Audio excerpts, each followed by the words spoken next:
Assalamualaikum warahmatullahi wabarakatuh. Anak-anak bunda yang soleh solihah, sebelum kita mulai pembelajaran pada hari ini, marilah kita mengucap lafal basmalah. Bismillahirrahmanirrahim. Anak-anak bunda yang soleh solihah, jadi hari ini kita akan belajar materi IPA tentang pendengaran manusia. Langsung saja kita simak video pembelajarannya ya. Anak-anak bunda yang solih-solihah, alat pendengaran manusia itu adalah telinga. Telinga merupakan salah satu panca indera. Kita mendengar bunyi dengan telinga. Nah, fungsi dari telinga yaitu sebagai alat pendengar dan sebagai alat keseimbangan tubuh. Nah, telinga terbagi menjadi 3 bagian, yaitu telinga luar, telinga tengah, dan telinga dalam. Nah, anak bunda yang soleh-solihah, di bagian telinga luar, telinga tengah, dan telinga dalam itu juga ada bagian-bagiannya. Coba disimak gambarnya. Di bagian telinga luar itu ada daun telinga. Daun telinga berfungsi menangkap getaran bunyi. Lalu ada liang telinga, berfungsi meneruskan bunyi ke telinga tengah. Pada liang telinga terdapat rambut halus yang berfungsi menghalangi debu dan air yang masuk ke telinga. Kemudian ada telinga bagian tengah. Di telinga bagian tengah itu terdapat tulang-tulang pendengaran, berfungsi meneruskan getaran bunyi ke koklea. Lalu ada gendang telinga. Gendang telinga berfungsi menerima getaran bunyi dari daun telinga dan meneruskannya ke tulang-tulang pendengaran. Di bagian telinga dalam itu terdapat saluran setengah lingkaran yang berfungsi membantu mempertahankan keseimbangan tubuh.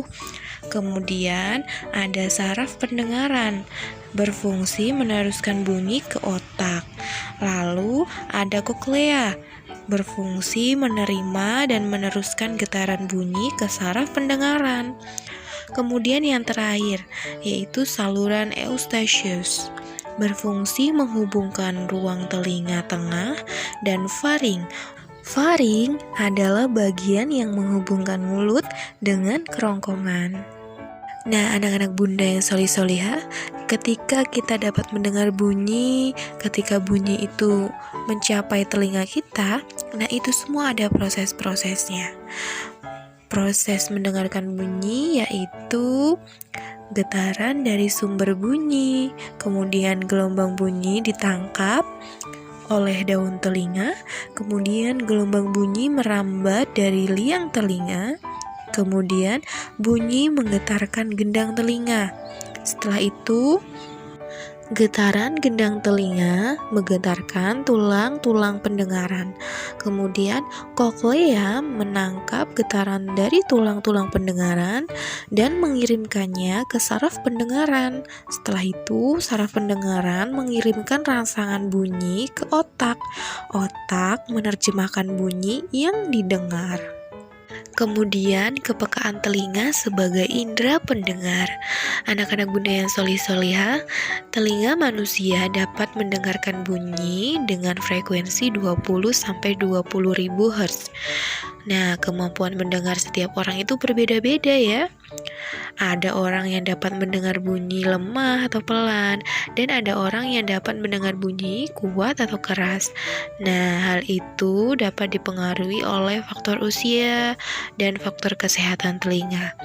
Orang yang lanjut usia, biasanya kemampuan mendengarannya akan berkurang. Nah, indera pendengaran yang baik dapat mendengar dengan jelas asal sumber bunyi dan tinggi rendahnya bunyi. Anak-anak bunda yang solih-solihah, Penting bagi kita untuk menjaga dan memelihara kesehatan telinga. Telinga itu perlu dirawat kebersihannya agar tetap sehat.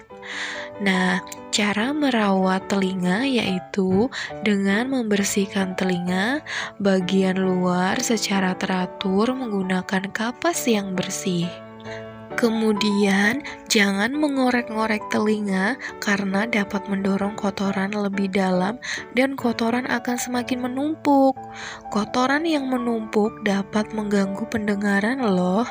Nah, mengakibatkan robeknya selaput gendang telinga. Jika kotoran telinga banyak, sebaiknya pergilah ke dokter THT atau dokter telinga, hidung, dan tenggorokan untuk membersihkannya. Kemudian, jika kamu mendengar suara bunyi yang terlalu keras, segeralah tutup kedua lubang telinga agar gendang telinga tidak rusak ya. Demikian pembelajaran kita pada hari ini. Bunda ucapkan terima kasih karena telah menyimak pembelajaran hari ini. Tetap semangat belajar dan selalu menjaga kesehatan di rumah ya. Bunda akhiri, wassalamualaikum warahmatullahi wabarakatuh.